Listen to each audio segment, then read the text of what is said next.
저는 오늘 본문 말씀을 가지고요, 한번 따라해 보겠습니다. 진정한 제자의 삶.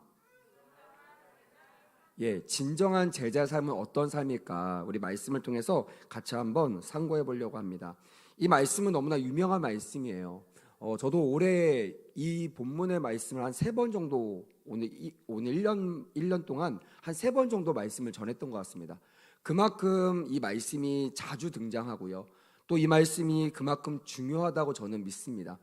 제가 성지순례 갔을 때 그 랍비들을 만난 적이 있었어요. 그 가이드를 따라서 한번 운 좋게, 제가 전도사니까 제가 랍비를 만나러 가는데 한번 같이 가실래요? 라고 해서 제가 그냥 용감하게 낯선 땅에서 그냥 가이드 하나만 믿고 같이 랍비를 만났습니다.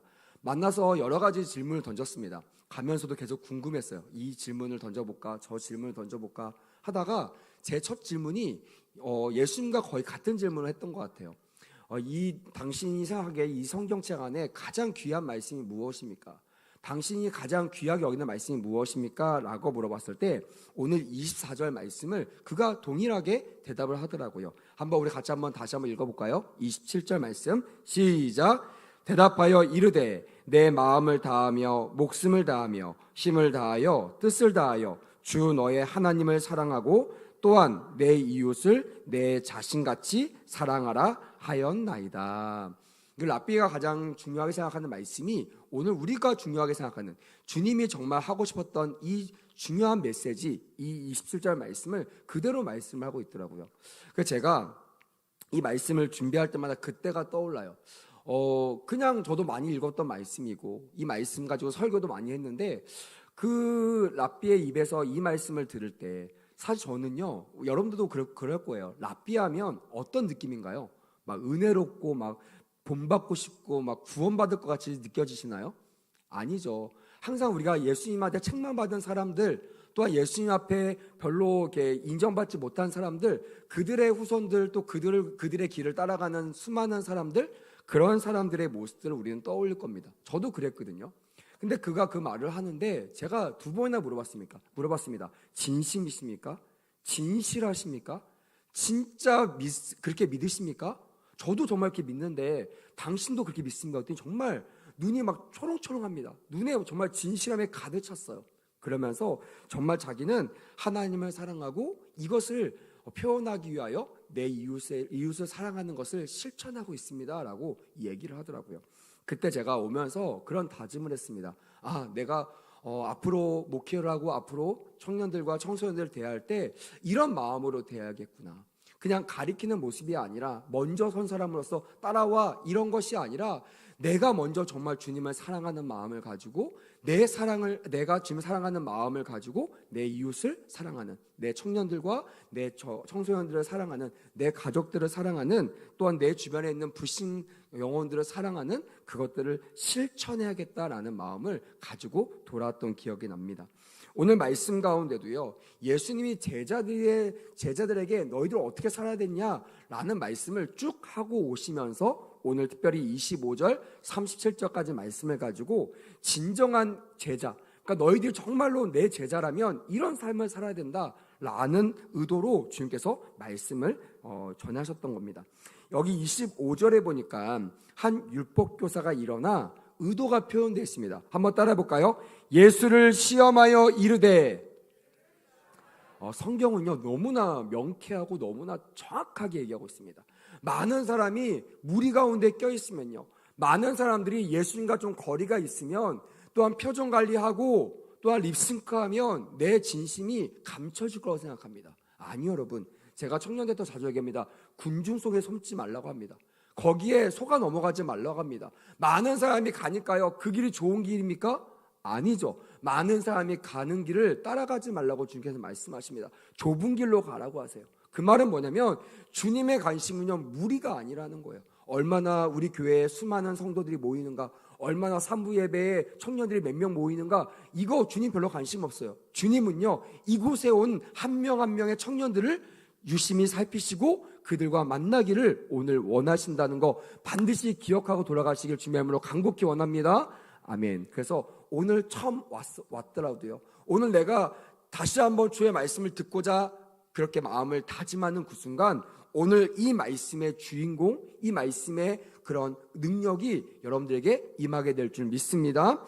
아멘. 율법교사가요, 예수님을 시험하려고 물어봤다고 기록되어 있습니다. 뭐라고 물어봤을까요? 내가 무엇을 하여야 영생을 얻으리까? 라는 말씀을 전했다라는 거예요.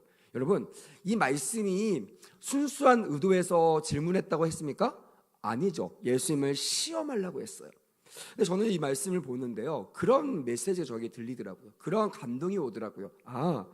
정말 저 사람은 비록 불순한 의도로 예수님을 공경에 빠뜨리고 예수님을 당혹해 하려고 예수님을 무한 주기 위해서 그런 의도로 질문했지만, 사실 모든 인생의 궁극적인 관심사가 아닐까라는 생각을 가져봅니다. 저도 노방전도를 오래 했잖아요. 노방전도하면서 수많은 사람들 물어봅니다. 대부분 다 교회를 끊은 사람들이에요. 대부분 다 교회를 안 나간 사람들입니다. 옛날에는 뭐 장로, 집사, 권사인 사람들도 시험 들어가서 교회 안 나가다가 만난 사람들이 수많은 사람을 만납니다. 제가 어저께도 청년들 양육에서 얘기했지만 목사도 만난 적이 있어요. 그래서 제가 그랬어요. 어디 가서 목사라고 하지 마세요. 어떻게 목사가 교회를 안 나갑니까?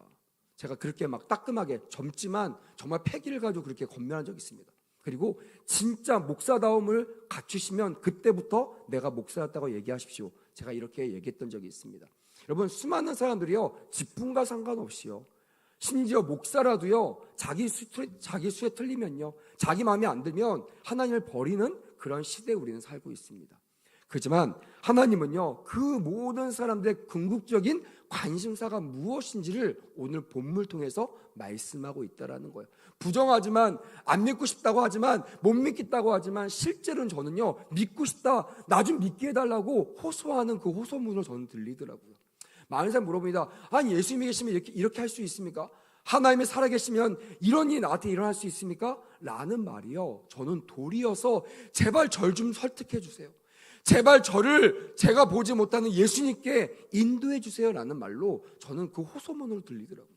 그래서 제가 그 영혼들을 붙잡으며 그 영혼들에게 내가 만난 예수님을 소개하고 그들 위해서 중보하는 그런 사역들과 그런 전도의 시간들을 보낸 적이 있습니다. 시간의 문제이지 그들 마음 가운데 이 오해들이 풀리고 이 궁극적인 관심사가 나의 생명의 관심사가 되는 그 순간, 다시 멀리 떠났던 예수님의 사람들이 다 예수님께 다시 돌아오는 놀라운 역사가 일어난 줄 믿으시길 주님으로 부탁을 드립니다. 아멘. 그렇습니다. 내가 무엇을 하여야 영생을 얻으리까? 어떻게 하면 내가 영생을 얻을 수 있겠습니까? 다시 말하면 내가 어떻게 하면 당신과 평생 함께 할 수 있겠습니까?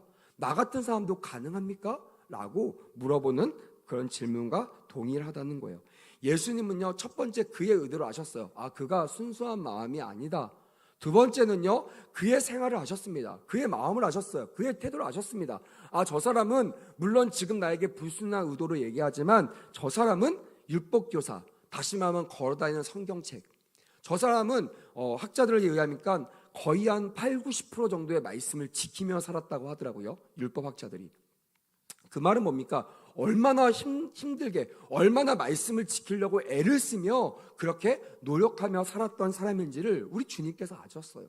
그래서 그에게 무한주지 않았습니다. 너 나를 시험하라고 했지? 저리 떠나. 이렇게 무한하지 않으시고 그의 고백, 그가 생각하는 가장 귀한 말씀, 그가 생각하는 해답이 무엇인지를 그에게 되물어보셨다라는 거예요.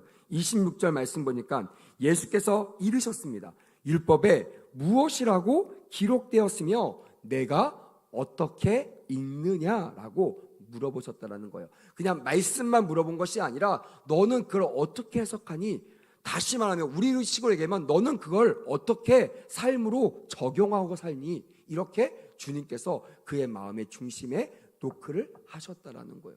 여러분, 주님 오늘 우리에게 물어보십니다. 너는 이 말씀을 어떻게 읽으며 너는 어떻게 이 말씀을 적용하고 있냐고 우리에게 물어보신다는 거예요. 한번 물어봅시다. 여러분, 영생을 얻으신 분 큰 소리로 아멘. 아멘. 대다수의 분들이 영생을 얻으셨습니다. 그러면 그 영생을 얻은 여러분들이 이 말씀을 어떻게 적용하고 계시느냐? 오늘 주님이 여러분들에게 되묻고 계신 것을 기억하셨으면 좋겠습니다. 아는 것으로 끝나는 것이 아니라 한번 받은 영생에 만족하고 그냥 그것을 안주하는 삶이 아니라 내가 은혜 받은 자로서, 내가 이 복음의 빚진 자로서 내가 어떤 삶을 살아내야 하는지를 오늘 말씀을 통하여 같이 상고해보는 은혜가 있었으면 좋겠습니다. 아멘. 그러면서 27절에 그가 정답을 얘기합니다. 율법학자니까요. 당연하죠. 오답이 아니라요, 정답입니다. 내 마음을 다하여 목숨을 다하며 힘을 다하며 뜻을 다하여, 다시 말하면 내가 할 수 있는 모든 힘을 다해, 모든 방법을 다해서, 모든 열망을 다해서, 열정을 다해서 하나님을 사랑하는 것이다 라고 얘기하고 있는 것입니다. 그렇게 같이 동의가 되시면 큰 소리로 아멘. 아멘. 우리의 힘과 우리의 정성과 우리의 사랑을 담아 주님 앞에 주님을 사랑한다고 고백해야 되는 거예요. 제가 저 뒤에서 우리 마하나임 찬양팀 마지막 찬양을 부르는데요, 발끝 때부터 머리까지 막 짜릿짜릿짜릿 하는 거예요. 주님께서 저에게 말씀하시는 거예요. 내가 이들의 찬양을 받고 내가 이들이 나를 얼마나 사랑하는지를 내가 지금 경험하고 있단다라고 저에게 속삭이고 계시는 것 같더라고요. 여러분, 우리의 온 마음과 우리의 온 힘, 우리의 정성, 우리의 사랑을 담아 주님을 뜨겁게 사랑하시길 주님의 이름으로 간곡히 원합니다. 아멘. 이것이 주님이 원하시는 그런 삶이라는 거예요.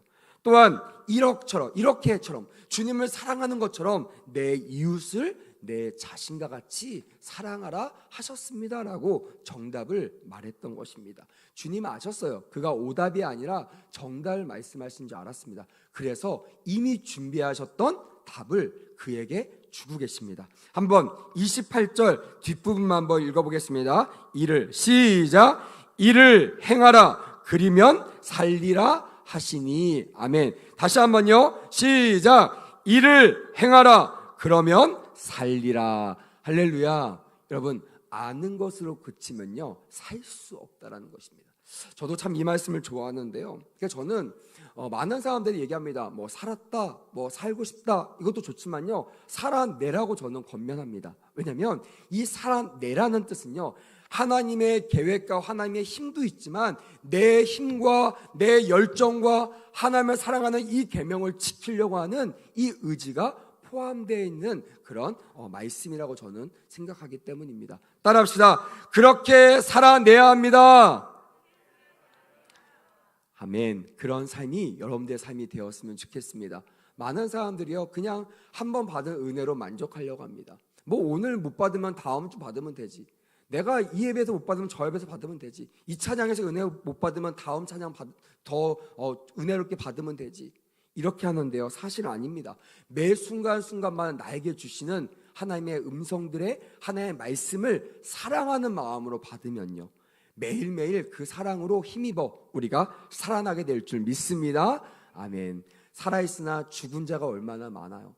겉은 살아있어요, 몸은 살아있어요. 하지만 내 안에 말씀이 없는 거예요. 말씀이 지난주 말씀처럼 심겨졌지만 다 헛되게 다 흘러가서 남아있지 않는 거예요. 아무리 씨가 자라기를 원하고 간절히 소망하지만 씨가 있어야죠. 씨가 심겨져야 자라는데 씨가 다 빠져나가는 그런 살았으나 죽은 자가 있는가 하면, 어떤 사람은요 죽어 보여요. 어떤 사람은요 이름도 없어 보여요. 어떤 사람은 고난이 많아요. 어떤 사람 보면 별 볼일 없는 사람 같아요. 저와 여러분들처럼. 하지만 여러분, 우리 안에 오늘도 우리와 함께 하시는 주님의 씨가 심겨진 줄 믿습니다. 아멘. 그 씨를 가지고 살아간다면 반드시 살아내는 놀라운 역사가 일어나게 될 줄 믿습니다. 아멘. 이렇게 주님께서 결론을 말씀하셨어요. 이게 한 단원이라고 보시면 됩니다. 두 번째 단원이 29절부터 39절의 말씀입니다. 너무나 잘 아시는 사마리아 사람에 대한 말씀을 전하면서 누가 너희의 이웃이냐 라는 너무나 많이 유명한 그런 말씀이 이어져 나가고 있습니다. 주님이 왜 성경에 뭐라고 써 있느냐, 영생을 받으려면 어떻게 되느냐 그에게 물어보시고 그렇게 살라고 말씀하셨냐면, 아까 제가 예배 전에 말씀드렸지만 하나님은 우리를 사랑하기 원하신다는 거예요. 믿으시면 아멘. 너는 내 아들이라, 내가 너를 지명하여 불렀나니 반드시 너는 내 아들이 될지니라. 그렇게 말씀하시고 초청하시고 우리를 자녀 삼아 주시길 원하시는 그 따뜻한 아버지이기 때문에 그 자녀들이 돌아오길 원하는 마음으로 그렇게 사랑하라고, 사랑을 얻으라고 말씀하고 있다는 것입니다. 근데 우리 주님께서 성경 말씀 보면요, 그냥 사랑하라고 하면 되는데 반드시 그 앞에 전제 조건이 있어요. 그게 뭐죠? 따라합시다. 내 계명을 지키면. 정말 이것만 없으면 속 편하게 예수님을 믿을 수 있을 것 같은데, 이것만 없으면 별로 부담이 없을 것 같아요.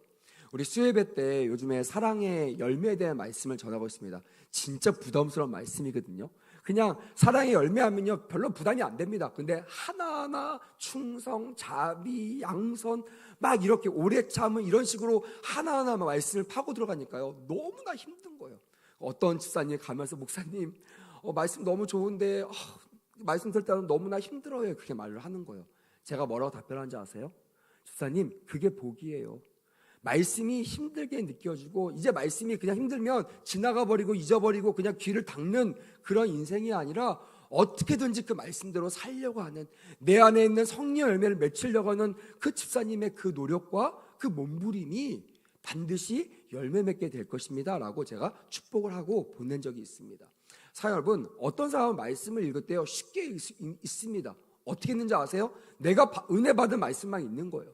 어떤 사람은 내가 좋아하는 말씀만 암송합니다. 다른 말씀은 다 버려요. 부담스러운 말씀, 힘든 말씀, 거친 말씀, 딱딱한 말씀 다 치워버리고 내가 먹기 쉬운 말씀, 내가 좋아하는 말씀, 이런 말씀만 좋아해서 암송도 하고 걸어놓고 바탕화면에다가 깔아놓고 이렇게 삽니다.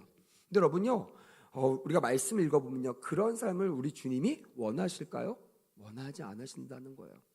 여러분, 우리 주님은요 성경 66권의 모든 말씀이 우리 안에 거하기를 원하시는 것을 믿으시면 큰 소리로 아멘. 아멘. 그래서 모든 말씀을요 하나하나 씹어 먹으셔야 됩니다. 모든 말씀을 차곡차곡 내 안에 쌓으셔야 돼요. 거친 말씀이면 거칠게, 부드러운 말씀이면 부드럽게, 이유식처럼 그냥 꼴딱꼴딱 넘어가는 말씀은 그냥 가볍게 먹으면 돼요. 근데 어떤 말씀은요 며칠을 몸부림쳐야, 며칠을 살아내야 겨우 그 말씀을 실천할 수 있는 말씀도 있다라는 거예요. 그만큼 여러분들에게 약이 되고 여러분들에게 은혜가 될 줄 믿습니다. 아멘. 그게 우리 안에 말씀을 대하는 태도라는 거예요. 말씀을 거르지 마십시오. 말씀을 막 구별하지 마십시오. 이 목사님 설교 좋아하고 저 목사님 설교 싫어하고, 이 예배는 좋아하고 저 예배는 싫어하고, 이런 거 여러분 주님이 기뻐하신 예배의 형태가 아닙니다. 예배자의 자세가 아닙니다. 항상 우리가 주님 주셔서 그 말씀을 마음에 새기고 이것이 이루어질 수 있도록 주님을 의탁하고 기도하면서 이루어내는 그런 삶을 사는 우리 모두가 되어야 될 줄 믿습니다. 아멘. 가장 어려운 말씀이잖아요. 내 이웃. 여러분 사마리아인 같은 그런 믿음으로 사실 그런 자신감이 있으십니까? 저는요 지금 제가 목사잖아요. 목사 꽤 오래 했습니다. 신앙생활 꽤 오래 했습니다. 근데요 항상 들을 때마다 부담스러운 말씀이 오늘 나와 있는 29절부터 37절 말씀이라는 거예요. 이렇게 말씀하는 사람, 이 율법학자도요 본인이 90% 이상 그 말씀을 지켰기 때문에 조금 우쭐대는 마음으로, 조금 자기를 난 이 정도 지킵니다 하는 마음으로, 칭찬받으려고 하는 마음으로 예수님께 다시 여짜옵다고 성경 29절에는 우리에게 이렇게 설명하고 있는 것이에요. 그 사람이 자기를 옳게 보이려고 예수께 여짜오되라고 그 의도와 그 마음을 잘 성경이 표현하고 있습니다. 그런데 그러면서 뭐라고 물어봐요? 그러면 내 이웃이 누구니까? 라고 물어본다는 거예요. 말했잖아요. 하나님을 사랑하듯 내 이웃을 내 몸처럼 사랑하는 말씀을 나는 지킵니다. 나는 지키려고 합니다. 그러다 보니까요 이 이웃이 누구인지가 그에게 너무나 중요한 거예요. 여러분 물어봅시다. 여러분들의 이웃은 누굽니까? 누구예요? 옆에 있는 사람입니까? 우리 청년부 아니면 이웃 아니에요? 옆 교회 사람이 오면 우리의 이웃이 아닙니까? 옆에 있는 신천지가 오면 우리의 이웃이 아닙니까? 그냥 박멸해야 될 사람들이에요? 아니죠. 그들이 잘못된 진리를 알고 있을 뿐이지 하나님께서 그를 사랑하시고 그들도 구원하기를 원하시는 것을 반드시 기억하셨으면 좋겠습니다. 아멘. 그래서 우리의 이웃은 그냥 그들 입장에서는요, 그 당시에는요, 이웃하면 자기 주변에 자기 원 둘레에 있는 사람들을 이야기했다라는 거예요. 옛날에 우리 그 딸내미가 유치원에 갔는데요, 집에 왔더니 냉장고에 뭐 하나가 붙어 있는 거예요. 뭐 나왔더니 자기가 딱 써 있고요, 원이 한 3개인가 그려져 있습니다. 그러면서 자기와 친한 사람들, 자기의 이웃들을 이름을 이렇게 적어놨더라고요. 보는데 와, 깜짝 놀랐습니다. 저는 우리 딸내미 가장 옆에 제가 있을 줄 알았거든요. 아빠. 근데 아빠가 바로 옆에 없는 거예요. 심지어는요, 아빠가 아니라 옆에 이웃집 사람의 이름이 써 있고, 또 이웃에 사는 사촌 그 이모의 이름이 써 있고 이렇더라고요. 어디 갔나 봤더니 저기 원 한 2개 끄트머리에 아빠 이렇게 써 있더라고요. 그래서 우리 딸한테 내가 좀 멀어져 있는 사람이구나. 더 열심히 잘해줘야겠다. 더 사랑을 베풀어야겠다. 이 아이를 내가 확 사로잡아서 이제 다음에 그림 그릴 때 바로 이 아이 옆에 내가 있어야겠다. 이런 목적으로 엄청 사랑을 부었습니다. 여러분, 옛날에 이 율법학자가 살았던 시대에는요, 이웃이란 개념이 그랬대요. 원을 거놓고요, 이 아내가 나의 정말 친밀그룹, 오이코스 알죠? 너와 내 가정이 할 때 이 가정이라는 말이 오이코스라는 단어거든요. 이게 가장 밀접한, 나를 기점으로 가장 밀접한 원 그룹을 상징하고 있다라는 것이. 그러니까 이가 그랬을 거야. 내 그룹은 내가 사랑합니다. 내가 하나님을 사랑하면 내가 섬깁니다. 그러면서 점점점 이 원이 넓어지면서 뭐가 따라와요? 부담감이 따라왔다는 거예요. 여러분들과 저처럼. 지금 우리 교회 청년들은 우리 목장은 사랑할 수 있죠. 근데요, 좀 넓어져서 다른 목장 구성원, 또 다른 부서 사람들, 유초등부 아이들, 중고등부 아이들 교사 빼고요, 이 아이들 정말 우리 청년부처럼 사랑할 수 있냐는 거예요. 여기 함께 예배드리는 우리 산부 예배자들을 우리 목원 식구들처럼 정말 사랑할 수 있느냐는 거예요. 아니요, 우리 교회 말고요, 저 옆 교회, 아니요, 저 서울에 있는 어떤 교회, 그 교회 사람을 정말 우리 교회 사람처럼 사랑할 수 있느냐라는 거예요. 옛날 제가 설교 듣다가 분당 우리 교회 이찬수 목사님 설교를 듣다가 많은 도전을 받은 적이 있습니다. 그가 그런 얘기를 하더라고요.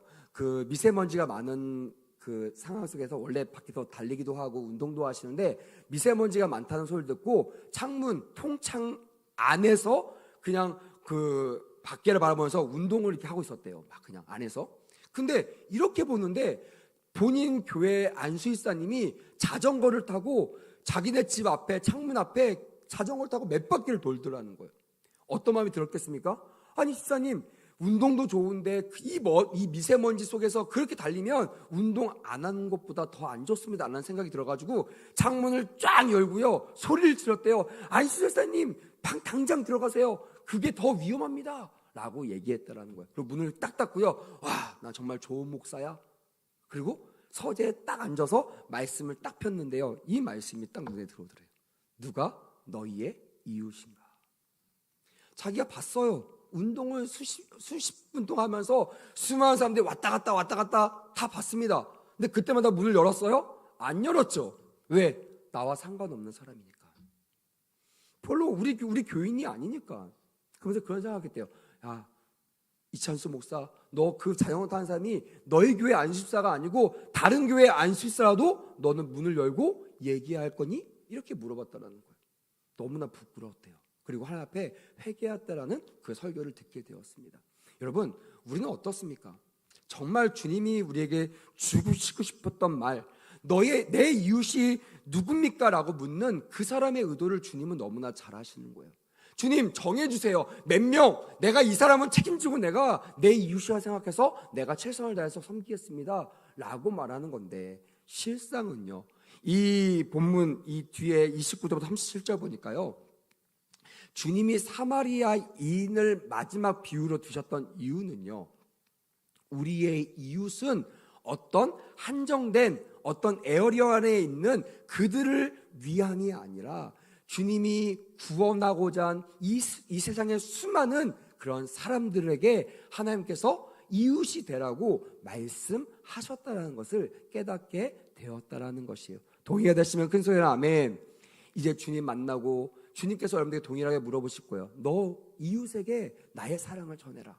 그때 여러분들 이 율법학자처럼 어떤 내 친밀 그룹과 조금 더 넓어져서 한 몇 명 더 해가지고 내가 이들만 구원할게요, 내가 이들만 위해서 기도할게요 라고 얘기하는 제사장과 레위인과 같은 사람이 되지 않기를 간절히 원합니다.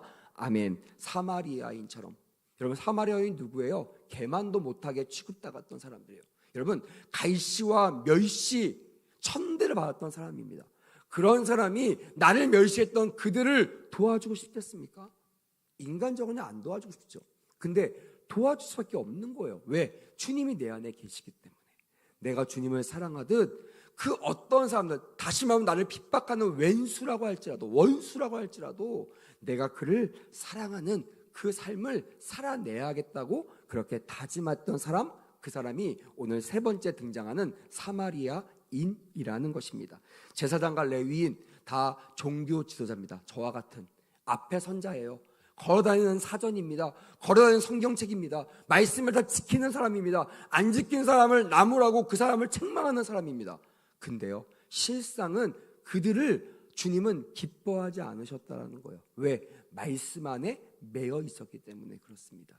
여러분, 주님이 이 땅에 오신 것은요, 말씀에 매여 있기를 원하신 것이 아니라 내가 말한 말씀의 핵심이 무엇인지를 주님께서 말하고자 했다라고 지난주에도 설명을 드렸습니다. 여러분, 주님이 이 땅에 오셔서 우리에게 주신 새 계명이 무엇입니까? 이웃을 사랑하라는 것입니다. 믿으시면 아멘. 수많은 계명이 있지만, 수많은 율법이 있지만 그 율법 가운데 가장 큰 계명은 하나님을 사랑하는 것이고, 하나님을 사랑하듯 너희가 살아갈 때 만나는 모든 사람이 내 이웃이라고 믿고 그들을 위하여 이 사마리아 여인처럼 그들을 사랑하고 그들을 이웃 삼으라고 주님께서 우리에게 말씀하고 계시다는 것입니다. 사랑하는 여러분, 36절에 그래서 주님께서 말씀하세요. 내 생각에는 이 세 사람 중에 누가 강돈 만난 자의 이웃이 되겠느냐 라면서 아까 28절에 결론 지었던 것과 동일한 문맥의 말씀을 37절에 말하고 있는 것입니다. 한번 37절 주님의 말씀이라고 생각하고 함께 힘차게 읽어보겠습니다. 시작. 이르되 자비를 베푼 자니이다. 예수께서 이르시되, 크게 읽으세요. 가서 너도 이와 같이 하라 하시니라. 아멘. 뭐라고 말씀하셨다고요? 가서 너도 이와 같이 하라. 네가 아는 것처럼 살아내라. 네가 믿는 것처럼 적용하며 살아라 라고 주님께서 동일하게 우리에게 권면하고 계시다는 것입니다. 말씀을 몰라서 은혜를 못 받는 것이 아니에요. 말씀을 알지만 그 말씀대로 살지 못하기 때문에, 정말 그렇게 살면 주님께서 주실 수많은 축복을 얻어내지 못하는 것이에요. 그냥 우물을 파면 이 우물에서 샘이 솟아남에도 불구하고 우물을 파지 않는 거예요. 아, 파면 뭐해? 또 분쟁이 나서 또 옮겨갈 텐데, 이런 마음을 가지고 파지 않으면요, 절대로 주의 축복을 받을 수가 없는 것처럼, 뭐 내 이웃 사랑하는 말 너무나 많이 알아요. 그리고 또 여러분 나름대로 친밀그룹 안에서 최선을 다해서 이웃 사랑을 실천할 것입니다. 근데 그것을 주님은 온전하게 실천하게 원하시는 거예요. 그래서 이 레위나 제사장처럼 어떤 내가 믿는 사람들, 내가 인정하는 사람들만 이웃으로 여기고 섬길 것이 아니라, 정말 개만도 못하게 주님의 저주받은 민족이라고 하는 이 사마리아 사람들, 그 사람일지라도 이 사람을 귀하게 여기는 마음으로 기름과 포도주와 또한 그를 짐승에 태워 주막으로 데려가 그에게 돌봐주라고 의뢰하는, 그리고 다음날 일찍 찾아와서 그를 다시 한번 보살피는 그런 하나님의 이웃 사랑을 실천하는 우리 모두가 돼야 될 줄 믿습니다. 아멘. 여러분, 다음 주는요, 추수감사절입니다. 오늘 말씀을 준비하면서 그런 생각했어요. 이 추수감사절은 내 이웃을, 하나님을 사랑하고 내 이웃을 내 몸처럼 사랑하는 것을 실천할 수 있는 가장 좋은 날, 그날이 여러분 감사절입니다. 성경에 보면요, 감사절의 유래는요 바로 이런 부분이에요. 그래서 감사절, 화목절은요 많은 사람들과 함께 음식을 나누고 그들을 도와주고 그들에게 하나님의 사랑을 실천하는 날로 지켰던 것을 알 수가 있습니다. 그냥 단순히 하나님 땡큐 그리고 끝나는 그런 다음 주가 되지 마시고요, 정말 우리 주변에 내 도움이 필요한 이웃이 누구인가를 살펴보고 그들에게 주님을 사랑하듯 정말 이 사마리아 여인처럼 다른 조건 다 망라하고 주님을 사랑하는 마음을 가지고 그 이웃을 섬기며 그 이웃에게 하나님의 사랑을 전하는 그런 우리 모두가 돼야 될 줄 믿습니다. 아멘. 그래서 적용을 여러분들에게 좀 권면하기 원합니다. 제가 말씀을 딱 준비하고 끝나는데요, 하나님 저에게 물어보시더라고요. 하수야, 가장 큰 이웃사랑이 너는 뭐라고 생각하니? 제가요 정말 0.1초도 고민하지 않고요, 전도요 그랬어요. 믿으시면 아멘. 왜 목소리가 적어요? 다시 한번 믿으시면 아멘. 아멘. 전도입니다. 전도. 넓은 의미에는 선교죠. 가까운 의미에는 전도입니다. 좀 쉬운 말 하면 영혼 구원. 여러분, 여러분들 누구에게 가야 됩니까? 누구에게 사랑을 전해줘야 됩니까? 따라합시다. 하나님의 사랑이 필요한 자들입니다. 그들에게 이번 주 찾아가셔서 주의 사랑을 전하십시오. 3가지 마음으로 전했으면 좋겠습니다. 첫 번째는 감사하는 마음이에요. 나 같은 사람을 구원하신 주님의 은혜에 감사하는 마음으로, 또한 나 같은 사람에게 찾아가서 그들에게 나 같은 사람을 구원한 이 감사의 마음으로 그들을 전도하는 거예요. 두 번째는요, 궁휼한 마음이에요. 이 사마리아 여인을 보니까요, 사마리아인을 보니까요, 궁휼한 마음으로 그 강도 만난 자를 싸매어 주었다라고 성경은 주목하고 있더라고요. 여러분, 어떤 마음으로 이웃 섬겨야 됩니까? 궁휼한 마음으로 여겨야 돼요. 특히 저는 노방전도하면서 예수님을 믿었지만 예수님을 배신한 사람들, 떠난 사람을 보면서요, 가슴이 너무 아프더라고요. 하나님의 마음이 느껴지는 거예요. 그냥 갈 수가 없어요. 왜? 하나님이 저 영혼을 구원하기 위하여 십자가에 매달 돌아가시는 것을 너무나 뼈저하게 깨닫게 하시기 때문에 그래요. 여러분, 주변을 한번 돌아보십시오. 교회 다니는 사람 물론이고 교회 밖에 여러분을 통하여 구원받을 영혼들이 있음을 반드시 믿으시기를 바랍니다. 아멘. 성경에는요, 영생을 주기로 작정된 영혼이 있다라고 분명하게 기록하고 있다라는 거예요. 근데 그 영혼을 누구에게 붙여주셨을까요? 그 영혼을 발견한 사람이에요. 할렐루야. 귀한 것을 발견한 사람, 이 사람에게 그 영혼을 붙여주신다는 거예요. 이번 한 주간 하나님의 궁휼한 마음으로 살피세요. 어디 놓친 사람 없나? 나가 떨어진 사람 없나? 어디 시험 들어서 주님을 멀리 한 사람 없나? 그 사람들에게 궁휼한 마음으로 전도하시기를 원합니다. 아멘. 마지막 3번째, 따라합시다. 주님의 마음으로 전도해야 됩니다. 여러분, 주의 마음으로 전도하면요, 어떤 일이 벌어지는지 알아요? 어떤 게 좋은지 알아요? 포기하지 못한다는 거예요. 주님의 마음은요, 다른 거는요 다 할 수 있는데, 다 흉내낼 수 있어요. 근데 주님의 마음이 있는 사람은요, 포기가 안 돼요. 포기가. 그냥 교회 안 나온다고 그냥 잘 가라, 좋은 교회 가라, 이렇게 할 수 있잖아요. 근데 주의 마음이 있는 사람은요, 그 영혼을 못 내보내는 거예요. 왜? 양을 이리 가운데 보내는 심정을 같이 통감하기 때문에 그렇습니다. 그냥 몇 번 권하고 안 믿으면 그냥 아예라 모르겠다, 에이 그냥 나는 할 거 다 했어 하고 돌아서지 마시고 끝까지 주의 마음으로 그 영혼을 구원하시는 우리 모두가 되어야 될 줄 믿습니다. 아멘. 말씀을 마무리하겠습니다. 오늘 주님께서 우리에게 말씀하십니다. 너는 마음과 목숨과 힘과 뜻을 다해서 나를 사랑해. 그건 너무나 귀한 거야. 하지만 그게 된다면, 그게 이미 이루어졌다면 이제부터 너는 내 이웃을 내 몸을 사랑하는 것처럼 반드시 해야 된다고 우리에게 말씀하고 있다라는 것입니다. 이 이웃은 우리가 친밀그룹, 가족이나 친구, 목장, 우리 교회가 아니라고 했어요. 지금도 누군가는 우리에게 SOS를 치고, 제발 나 좀 구원해 주세요. 제발 나 좀 설득시켜 주세요. 제발 나를 강권적으로 끌어가지고 나를 교회로 좀 데리고 와주세요. 이렇게 외치는 자들이 있다 없다? 있다라는 것이에요. 그들에게 정말 감사하는 마음으로, 긍휼한 마음으로, 마지막 예수 그리스도의 마음으로 전도하는, 감사를 준비하는 한 주가 되었으면 좋겠습니다. 그럼 우리 모두가 되기를 간절히 원합니다. 아멘.